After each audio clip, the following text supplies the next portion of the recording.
Hey there hunters, Kai's Whitefang, pack leader of Scourge Alliance, and today I'm going to go over the Monstrous Thirst build here for Greymoor. Let's go ahead and take a look at some of the sets. So Monstrous Thirst is definitely the most versatile werewolf PvP build that you will come across, and that is due to the fact that we have infused potion cooldown on our jewelry. That will allow us to change what potions we are using in the scenarios that we are in, whether we need extra tankiness or a little bit extra sustain. This build, this setup will allow us to change that basically within 20-second increments, right? So, let's check out some of the gear here. We have Mighty Chuden, 2-piece. This is going to give you your major resolve, some extra health to increase your heals, and some armor. We're using Clever Alchemist, of course, because this is going to give you a huge buff to your weapon damage, because as you see, my resting weapon damage really isn't very high with this build. But since we have basically 100% uptime on the Clever Alchemist buff in combat, we're going to be able to rank up our DPS by increasing that weapon damage via Clever Alchemist. We also are using Titanborn. Now, Titanborn is also going to scale up the damage you are doing based on your health. So as you get lower in health, you become more dangerous. And this is a very cool set, because just as some players may think that you're getting backed into the corner or you're on your last leg, you can throw out some really huge hits and turn the tide of the fight really quickly with this set. Like I said before, we are all infused on our rings here. The majority of our armor is going to be impenetrable. I have 1 piece of light here, and that's just going to reduce some of the cost of our heal, as well as also increase our max stat pool through the Undaunted line. You could choose to run a couple pieces of Will Fitted to help you with roll dodging and sprinting. I currently have the sword and board set up here on transformation bar that has the damage health poison on it. And then I also have Titanborn's Greatsword. And you can actually run a weapon damage on this one. Now, what this setup is going to allow you to do, like I said, it's versatile, right?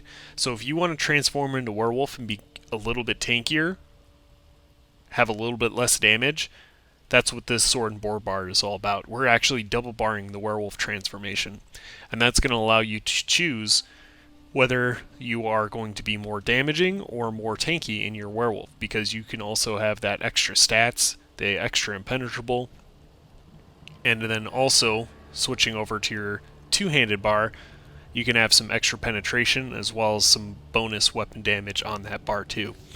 So you can make the choice between the two, whether you're going to be more offensive in your werewolf transformation, like if you know you're going to be more aggressive, or if there's a certain target that you know that you should take down quick, you can always use your sword and board transformation to do that. I also recommend running prismatic glyphs on your build here. This is primarily because this build relies on stat density, and the fact that you use everything here. You use health, you use stamina, and you use magicka. You need magicka to sustain your healing, you need health to increase your heal, and you need stamina to increase your damage. So all of them are welcome here in the build, so at least try to get that onto your big pieces. Other than that, you can start loading up on the small pieces as you get money or gold, or, if you like the build, invest more into it.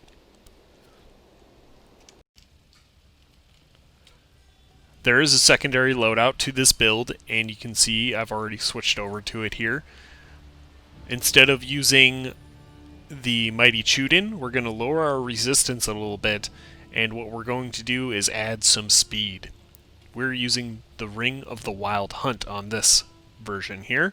So you have your option between tankier werewolf and fast werewolf. And let me tell you that, guys, this is really fast. You're going to be zipping around the battlefield with this.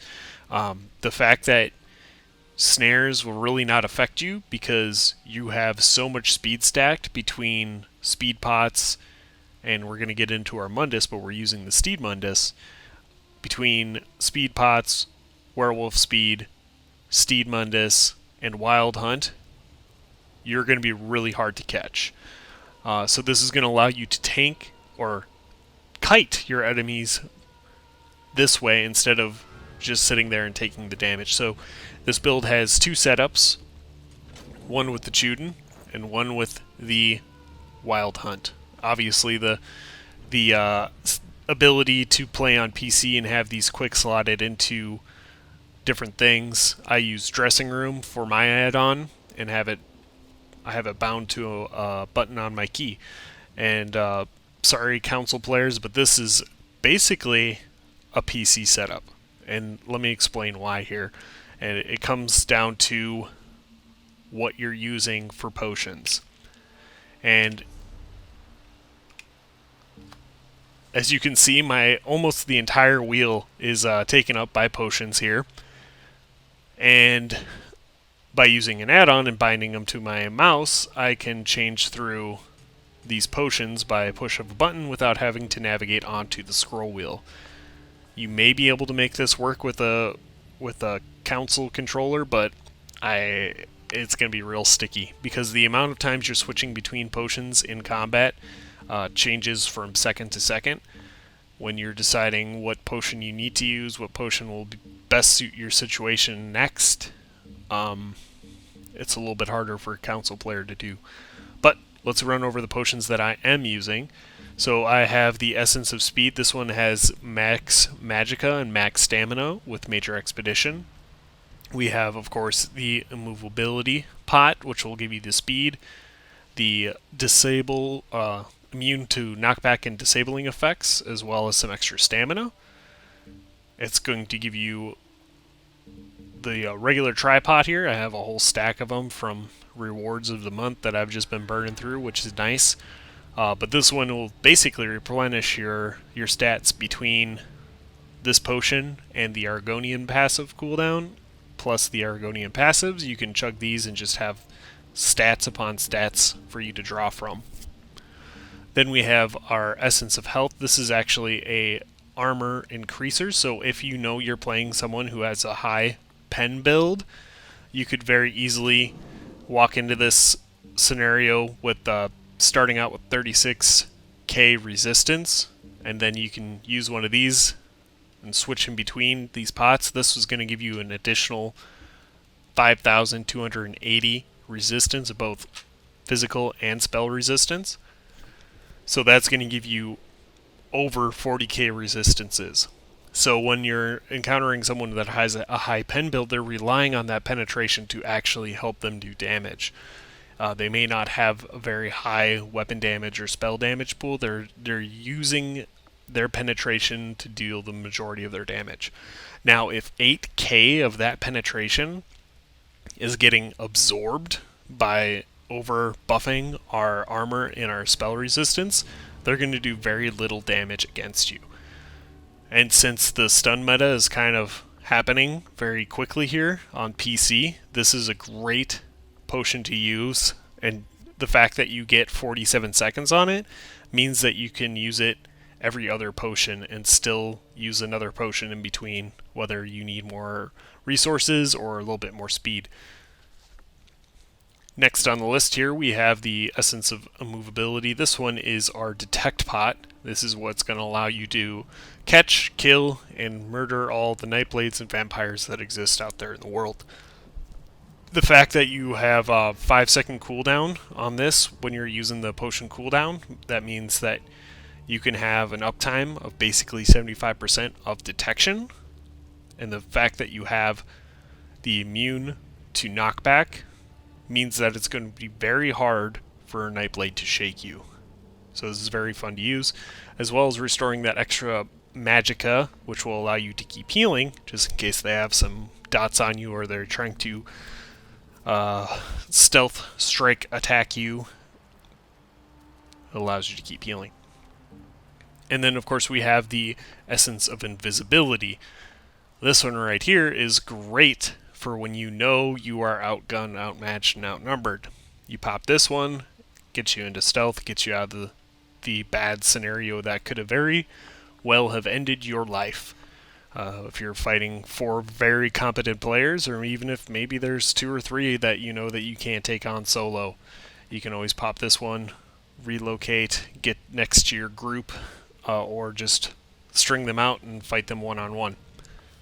And finally, we have the Major Expedition. This one is going to give you the Major Expedition. It's going to give you some extra health per second, and it's going to provide you with Major Vitality. I find this is a very nice set to use in combination when you have a healer, because you're going to be increasing the heals that are coming into you from them. So it's going to make it easier for you to stay up through their heals. Of course, it also increases the heals that you do to yourself, so that's nice. But for the most part, if you have a healer in your group and you're running these pots, it's going to be super hard for you to get taken down. Mainly because you're going to be the one that's in the enemy's faces. You're going to be the one taking the majority of the damage. And as long as you're keeping that attention off that healer, they're going to be able to keep you alive, because 30% additional healing is huge. Alright, so the skills that I'm using in human form: Sword and Board Bar, I have the Skeletal Archer, the Braided Tether, Race Against Time, Necrotic Potency, and Spirit Guardian. We have the Necrotic Potency that you can go in between either one of the morphs. The other one that gives you major protection is huge for survivability while you're in human form, but if you're looking to get back into werewolf form quicker, you can use Necrotic Potency. On the two-hander bar, this is where we're going to spend our most time in combat. The other one's kind of just the buff side. We have the Blighted Blast Bones, Reverse Slice, Dizzying Swing, Rally, and Resolving Vigor. You can see both bars I am using the pack leader. And as for our racial passive, we're looking at Argonian. And this is primarily for the resourceful passive. And this is what makes this build work, right? Is the synergy between infused potion cooldown and resourceful. And that is giving you that additional 4,000 health, magic, and stamina every time that you use a potion. And like you guys saw before, potion cooldown every 21 seconds, we're getting that additional resources back. So what does that mean in terms of jewelry quality? Like, what do you need? Do you need to have gold? Do you need to have purple? Well, the difference between the two is very small. You get an additional 0.4 seconds off of your potion cooldown between gold and purple for each jewelry. So that means with 3 jewelry, you're looking at an additional 1.2 second reduction in your potion cooldown. So you may not be able to tell the difference between gold and purple. So I don't necessarily recommend that you guys go out and spend all that money on gold jewelry to run this build. You can run purple just fine. And of course, for our werewolf skills, what we're currently using is the pack leader. In this patch, you get that additional weapon damage, as well as having the direwolves to snare your enemies. And also, you gain that 10% damage reduction. That's pretty nice. We're using Brutal Pounce. This will help you beef up your weapon damage a little bit more. If you're having issues staying in werewolf form, you could run Feral Pounce though. But as of right now, Pack Leader and Call of the Pack really isn't working. As soon as you get into combat, you lose that additional effect that they gave the werewolf pack leaders this last patch, which is supposed to let you have basically 60% reduced cost to staying in werewolf form. But as soon as you get into combat, that drops down to 20, and it doesn't revert after you're out of combat or anything. It just breaks. So I'm assuming it's something with the coding of the direwolves, and after they see combat, they no longer work with the coding for Call of the Pack. So that kind of sucks, but as soon as they fix that in 2 or 4 years, it'll be really nice to run Pack Leader, because you'll be able to stay in werewolf much, much longer than a berserker. You'll also be able to use Brutal Pounce instead of Feral Pounce, because if you do not have Feral Pounce on and you're a Berserker, you're going to have a lot harder time staying in werewolf form. But pack leaders could run Brutal Pounce and have that additional 600 weapon damage, or up to 600 weapon damage, from using that ability. And we have Hircine's Fortitude. This is going to give you that bigger heal, as well as give you some health recovery and some stamina recovery if you're healing for larger amounts. Deafening Roar is definitely the strongest morph with this build, because it's going to grant you Major Fracture, Minor Maim, and also sets the enemies off balance. So all those in one ability is really strong. It's a defensive ability and also an assault ability, so pretty cool. I'm currently using Howl of Agony. This is kind of iffy as well. Detection of where enemies are, whether they're in front of you or behind you, it's all sort of wonky. They need to either fix the coding on that or change how this ability works, because the majority of the time you're not going to get that extra 25% damage from attacking someone who's facing you, just because the game has a hard time figuring out where they are. As well as you have the chance to do 25% additional damage when the target is feared, and that can actually work. So if you run your enemy out of stamina, you can do some extra damage with that Howl of Agony. As far as Claws of Anguish versus Claws of Life, I will say Claws of Anguish is really, really strong this patch, since they buffed healing via the Battle Spirit. Claws of Anguish takes that healing that they have left and reduces it some more. So you'll see that once you get your Claws of Anguish onto someone, their healing becomes very, very hard to sustain. So an alternative setup to the Titanborn, I actually ran Stun for a while, and both of them are very strong. The nice thing about Titanborn now is when you're in human form, as you get lower in health, you can basically gain additional healing as well, because it ramps up your weapon damage. You can also have very good effect with Titanborn when you're attacking opponents who are fleeing. Like if you can't get someone to go off balance, whether they had just came off balance cooldown and you're chasing after them, I think everyone knows how hard it is to fear a target who is fleeing from you. Titanborn's going to give you a little bit more of an edge over Stun that way. Stun is super strong when you're in large group scenario or medium group scenario, where you're having larger forces against larger forces, because there's a whole bunch of cooldown of off balance going off. So you can almost have 100% uptime of the stun. So pretty cool. You can play around with the sets which way you like them. Titanborn's a little bit harder to farm, or Stun you can just go out and make, and it synergizes very well with Werewolf.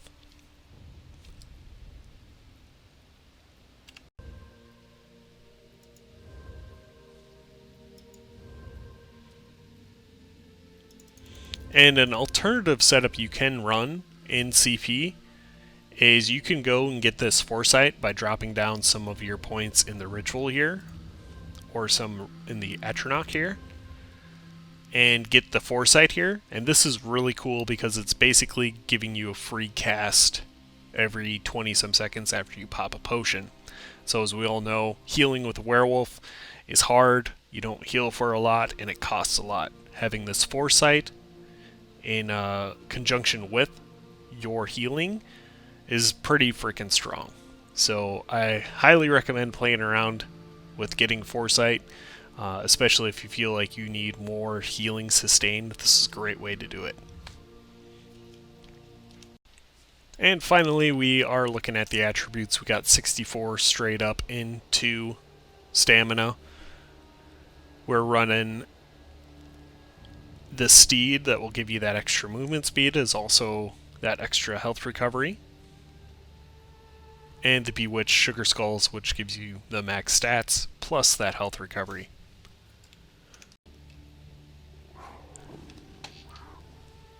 If you have any questions about the build, feel free to ask them down below. I'll be happy. If you have any questions about the build, I would be free. If you have any questions about the build, I would be happy to answer them down below. Until next time, guys, hunt well.